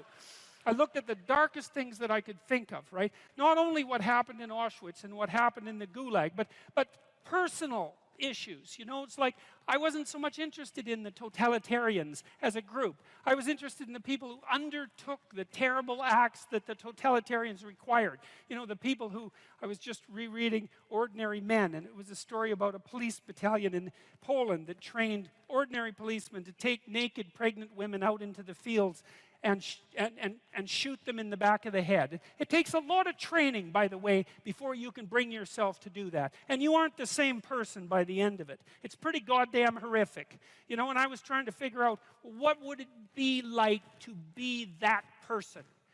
Because we are that person. And then what would it be like to not be that person, right? To refuse to do that, to not participate in that. You know, and what I discovered by making that totalitarian proclivity personal was that there's more to us than there is to the horror. as nature is, bent on our destruction, bad as culture is, tyrannical and bloody, back as far as you can look, as malevolent as you are in the darkest part of your heart, and that's plenty malevolent, the possibility that's within you that can well up, the courage and the truth and the ability and the skill and the willingness to set things right, if you are willing to set them right, is more powerful than all of that. And so it's so interesting. It was proof for me of an old saying I read from Carl Jung. It's an alchemical motif, in stir qualinus inventur, which is what you most want to be found will be found where you least want to look, essentially. And it's so interesting because it means that if you're willing to turn around and to stand up, say, and stand up straight and face the darkness like fully, what you discover at the darkest part is the brightest light. And that's something that's so much worth discovering, because there's going to be terrible darkness in your life. And it's going to make you cynical and bitter. And it could easily be that you're just not looking at it enough. Because if you looked at it enough and you didn't shy away and you brought everything you had to bear on it, you'd find that there was more to you than there was to the horror. You know, I watched my father-in-law. I'll end with this. And you know, you don't know, because you're not bringing your A game to the table with all that cynicism and bitterness and resentment and willful blindness and avoidance. Maybe you're playing at 60%. It's not good enough, because there's too much of what's bad for 60% to be good enough. It's like you need 90% or 95% or 100%. When about 15, 20 years ago, my mother-in-law developed frontal temporal dementia, which I wouldn't recommend. You know, it's one of those degenerative neurological diseases like Alzheimer's, and those bloody things are like they're in the top echelon of awful. You know, you watch a person deteriorate before your eyes. It's a lengthy, lengthy death. And it was slow. And her husband, he lived in this little town that I grew up in, about 3,000 people. And he was quite a character, man. Everybody knew him. I bought him a Foghorn Leghorn t-shirt once, because that's kind of what he was like. He was loud and sort of bombastic, but he stood up straight, I can tell you. And he played the fool a little bit, mostly for the amusement of people, but he was no damn fool. And I always admired him and liked him. And the feeling was mutual, thank God, since I married his daughter. And, you know, he drank a lot with his crazy friends up in northern Alberta, and he wasn't at home a lot because he was working a lot. And you know, he was kind of a party animal about town, but a good businessman and a good man. And then his wife got sick, and they moved to another town. And, you know, he took care of her for like 15 years. It was unbelievable as she deteriorated, you know, and she got more desperate to have him around, and her love for him never went away. Even as she lost herself almost completely, she would always light up when he came into the room, you know. And he took care of her right till within weeks of her death. He had to finally put her in an old folks' home because he was no longer strong enough to lift her up from the chair. And we interacted with him a lot, you know, because we were trying to help him figure out how to cope. And we had signs put up in the house, electronic signs that would tell her when he was leaving, so that she would know where he went. And we had recordings in the bathroom so that she knew what to do when she went into the bathroom. And we tried to do everything we could to not make this absolutely bloody, atrocious experience complete hell. And he participated the whole way, you know, and it was really something to see. It was really it left me with a tremendous sense of admiration for him, but not just for him, but for people who can do that. You know, and if there was a new decline, he took it on, and he didn't complain about it, and he tried to do what he could, you know, and like, it was no picnic, don't get me wrong, but it wasn't hell. And then we were all gathered around the deathbed, my wife's mother's deathbed, and the family was there, and they got along pretty well, you know. Her sister's a palliative care nurse, and the other one's a pharmacist, and none of them are particularly afraid of of illness and death. You know, they're a pretty tough group. And so, you know, they made sure their mother's lips were wet while she was no longer eating or drinking, and tried to make her comfortable. And they were around the deathbed, and they were kind of getting along, you know. It wasn't Family Feud at mother's death time, and that was kind of nice. And she died, and that was that. But it wasn't just that, because the fact that the family had coped with it well and nobly and honorably, I would say, brought them together. They were closer afterwards than they were before. And they all had more respect for their father. And then in the old folks' home, he met another woman who had a husband there who had Alzheimer's, and they got to know each other, you know, and he died after a while, and she died after a while, and then a few months later they started going out, and then eventually they had a relationship, and now they live together. And so he gained something. Like, it wasn't that he replaced what he lost, you know what I mean? Because he still has pictures of his wife up in his house, and she was the love of his life, and that's not going away. But, you know, his family respected him more, and everybody pulled together more, and it wasn't hell at the deathbed, it was just tragedy, and the family pulled together more. And that was a good example of how you can extract at least a certain amount of light out of what's dark, even at a personal level. And it's worth asking yourself. It's like, drop what you're doing that's foolish, that you know is foolish, and pick an aim that's worthwhile, you know, to make things better for yourself, like you're worth taking care of, like you're worth something, you know, and to surround yourself with people who believe the same and who are rejoicing in your accomplishments and unhappy when you fail, right? And you're comparing yourself to your accomplishments of yesterday and not to someone else's today, so that you're not jealous and bitter. And you put your own house in order so that you're not cursing the world when some of its disarray might be your fault. And you're trying to pursue something meaningful, and you're doing your best to tell the truth, and all of that. And then you see what happens. Who the hell are you? You know, you think you're a miracle of some bloody bizarre sort. We've been around for 3.5 billion years. You know, every single one of your relatives propagated successfully. And here you are, against all possible odds, in this world of hell in some sense, and bitterness and tyranny and malevolence. And yet, God only knows what's inside you, this capacity for consciousness, the capacity to confront potential and to turn it into something good. That's us, man. That's the Western story. That's the individual as the cornerstone of the state. That's our responsibility, and it really is who we are. You know, if you don't know what you should do with your life, you don't know who you should be, sometimes you think about that as what career you should pursue. But here's another way of thinking about it.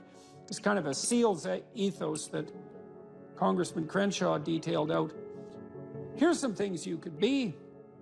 Those are my words. These are his.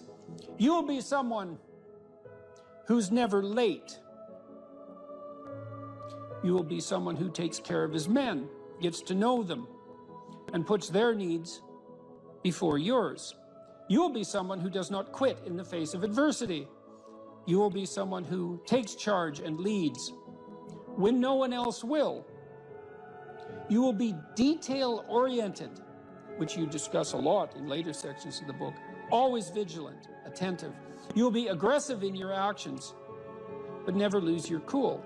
You will have a sense of humor, because sometimes that is all that can get you through the darkest hours. You will work hard and perform, even when no one is watching. You'll be creative and think outside the box, even if it gets you in trouble. You're a rebel, but not a mutineer. You are a jack of all trades and master of none. And then you follow that a little later with this paragraph, these paragraphs. Be aggressive enough to kill the enemy, but immediately calm enough not to scare the little old lady. You'll be that man who's mentally tough enough to operate in horrific chaos, then immediately transition to tranquility, all without mentally breaking. You will effectively transition from hyper-masculine aggressor to gentle caretaker. You'll be both a warrior and a gentleman. The qualities that made SEAL leaders great were rarely physical in nature. They listened. They empowered their team to be successful, carefully entrusting individuals with additional responsibility. It's a real conservative ethos there. They highlighted good performance publicly and criticized bad performance privately. And so, well, you know, those are lists of virtues, and maybe they're not the only list of possible virtues, probably not. But if you're lost and you don't know where to start, practicing, you know, you also talk about this idea that this is an Aristotelian idea, you know, that we are our habits. We become what we practice. And imagine if you're lost and you're listening, you think, well, you find some things admirable. Well, you could practice those things, and you can practice them locally and minimally in your own relationships, and you can start to get good at them. And as you get good at them, well, you get better at them, right? And then you can broaden out the scope of your action into a wider purview. So you said here too, let's go for another quote here. Throughout your life, this is very practical advice too, and I think it's very wise from a therapeutic perspective. Throughout your life, you have people you look up to. Okay, so let's think about that. You look up. What does that mean? Why up? Well, up is something that beckons from a distance. It's like a light on a hill, and we automatically assume that those who we admire are people we look up to. So that specifies a distance and a direction, and it's uphill. It's up toward a higher vista, let's say. So there are automatically people who elicit that spirit in you. You have noticed the way. Might also imply that there's some sense of struggle required to get to that point, because it's easier to go downhill than it is uphill. Yes, definitely. That's right. It's an uphill trek. And it also implies judgment, because if someone's above you, then they also serve as a judge, or you serve as a judge in relationship to them, because you compare yourself unfavorably with them. And that can also inspire you to tear them down. That's really the story of Cain and Abel, and that's a major story. You have noticed the way a teacher, parent, coworker, mentor, or friend interacts with others, and you come away thinking, that behavior simply works better. They are respected, admired, and successful. And you find yourself wondering why that is. You do if you're a little bit humble instead of being envious, right? Because otherwise you think, well, that damn crook, he just stole his position, and that's why he's got it. But if you're a bit humble, you might think, well, no, that guy looks successful. Maybe he knows something I don't. You are noticing attributes and character traits that are good and worth aspiring to. You are noticing attributes that make certain people more successful than others. You are noticing what a hero looks like. And in the process, you are discovering a path made up of desirable personality traits that helps you ascend in social hierarchies. That's Jacob's ladder, by the way. That ladder that is the hierarchy to the good. That's the vision Jacob has of the pathway to God, is that it's a hierarchical structure with the thing that's ultimately good at the pinnacle, by definition, right? The best of all possible goods. And then there are intermediary structures all the way up, and beings inhabiting those structures. And this isn't metaphysical. It's like, if you find someone you admire, the reason you admire them is because they're higher up in that heavenly hierarchy, so to speak, than you are. And your whole nervous system tells you that. You're compelled to listen, you're compelled to pay attention by the action of your own unconscious mind. You know, what's interesting about this point of identifying these heroes or at least role models, you can call them either one. I just thought heroes was a more compelling word to use for the sake of writing it. But what's interesting about it too is how pop culture actually plays a pretty important part of this, because like there's plenty of people who simply don't have these good role models in their lives, and you have to acknowledge that. And so where are they supposed to turn? And it's maybe one of the reasons that it's so important to fight these cultural wars that you and I engage in on a fairly regular basis, that they become a serious part of our politics, which at the same time is necessary, but also deeply, deeply unfortunate. I do think the attack on pop culture from this progressive victimhood left has reached a ceiling. I think there's a serious backlash. You look at movies like Top Gun, the recent one, Top Gun, and maybe like the highest grossing of all time. Absolutely phenomenal movie. Really fun to watch. Why? Because it just had all of these classical virtues infused within it about relationships and about how you treat people and what the consequences are for treating people as such. That these things speak to people in a deeper way. They can't necessarily articulate them, but they understand it when they see it. And there's these sort of radical minorities that are very loud that want that changed.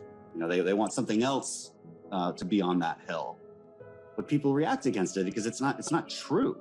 There's no truth to that. Yeah, well, yeah, and something cries out from inside of them then, and that can be appealed to by a storyteller. I saw the same thing in the Marvel Avengers series, is that there is a return to any wide range of classical virtues, certainly brotherhood, a kind of a military ethos, sacrifice, a striving upward, certainly masculine virtues, the combination of the Hulk and Iron Man, for example. There's a monstrous element to the Hulk, but he's a hero in a strange sense, and he's also the revitalizing force for Iron Man when he just about dies, and that's all.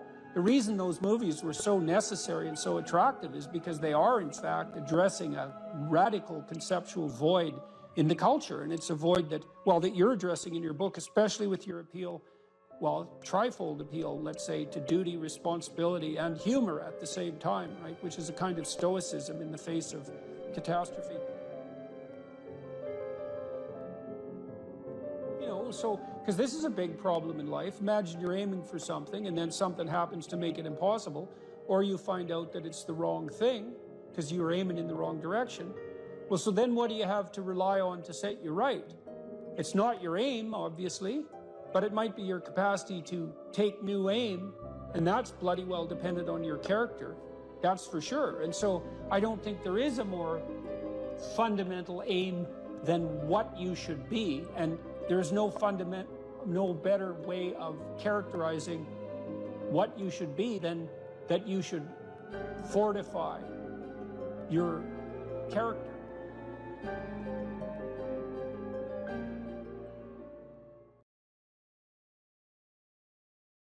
The Greeks had the maxim, know thyself. How do we come to know ourselves in terms of our personalities and, more importantly, potential? Well, one of the first ways to come to know yourself is to understand that you don't. You know, you can learn to kind of watch yourself like you're watching a stranger. You have to adopt a position. It's a position of radical humility, I would say. Humility in two senses. So one sense would be the humility of recognizing your ignorance. So you have to understand that you don't know who you are. That's not easy to understand because you think you know, but then, you remember you can't control yourself very well. You're not very disciplined. You're full of flaws.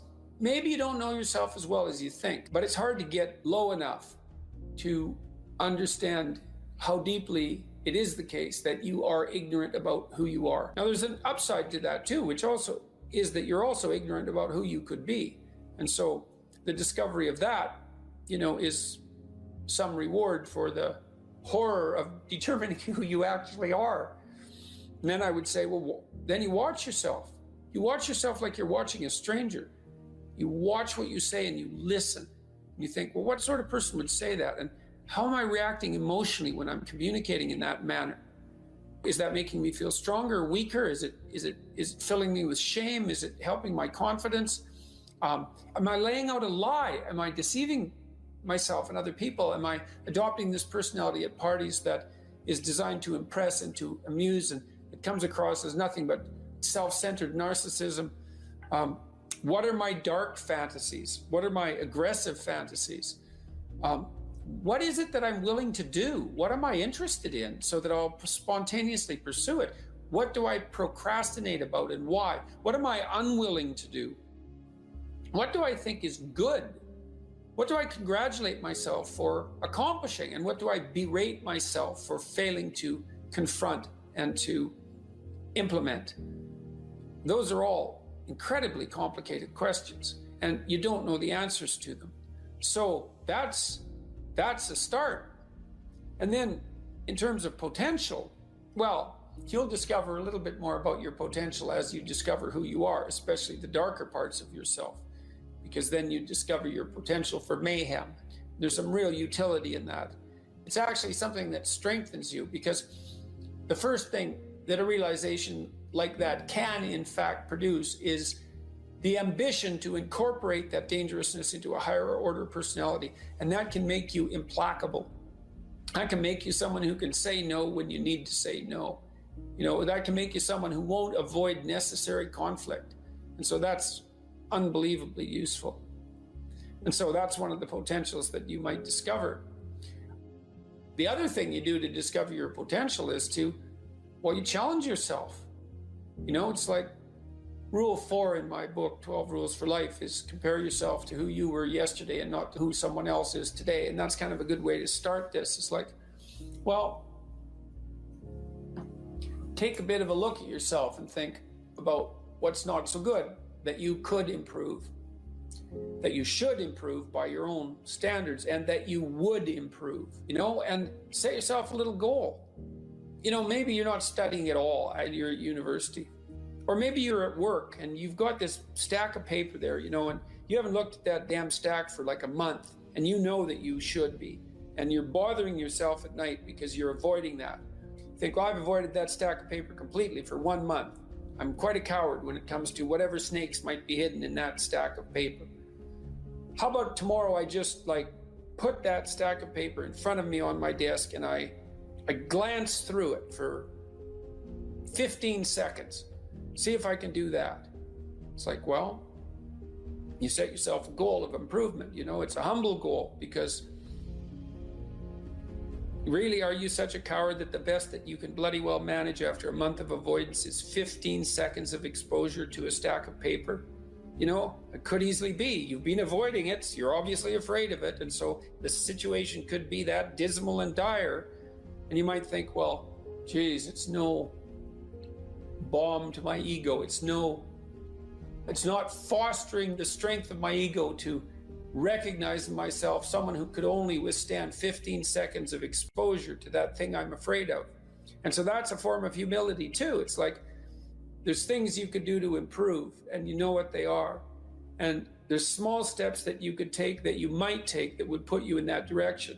And then the question is, are you big enough to take those small steps?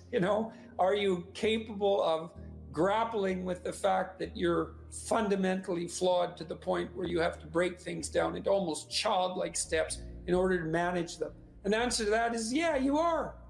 And that's the lot of, I don't know if it's the lot of everyone. Most people have things they avoid, and they're afraid of. So I would say to some degree, it's the lot of everyone. People vary in the degree to which they've conquered that. And you do meet people from time to time who are extraordinarily disciplined. But most of the time, they've got disciplined in exactly this manner. It's through slow incremental improvement. And then you challenge yourself. It's like, well, could I do this? That would be better. Then you find out, and then you think, well, is there something slightly larger and more challenging that I could do that would be better?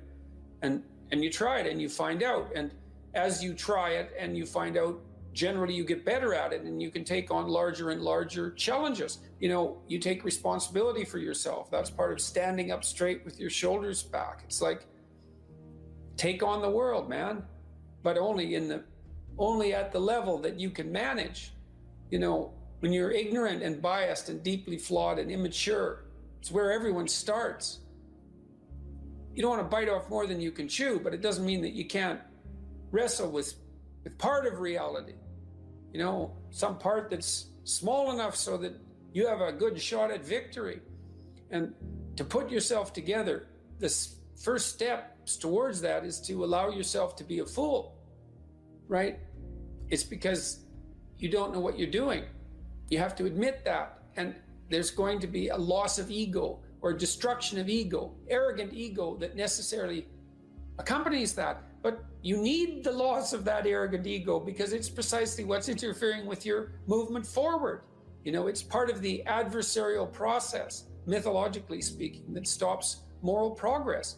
You're too proud of who you think you are to notice what you're like so that you could change properly. You don't want to sacrifice that part of yourself. It's probably associated with some delusion that helps you maintain a positive, although very fragile self-image, in the absence of genuine effort. It's not to be recommended. You know yourself by watching and paying attention. It's watching like you're a snake. A snake watches like cold-bloodedly, with no emotional reaction, just to see what's there.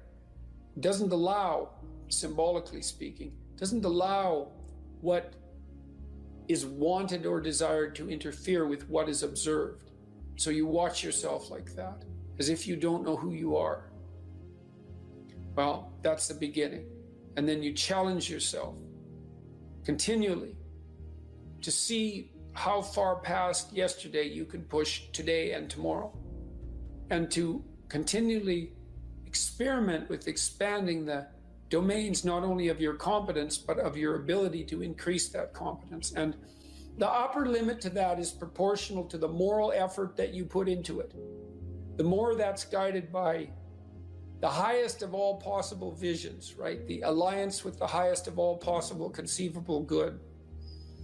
And the more it's accompanied by truth in speech and action, the more you will develop your potential. And you also, I suppose, have to be willing to undertake that as an adventure, because it's a hell of a thing to bear that kind of responsibility. It takes a person out of the ordinary. It takes them out of themselves. And there's an alienation and an isolation that goes along with that, and a great sorrow, all of that together. But there's deep meaning to be had in it, and there isn't anything better that you can do. So that's the answer to that question.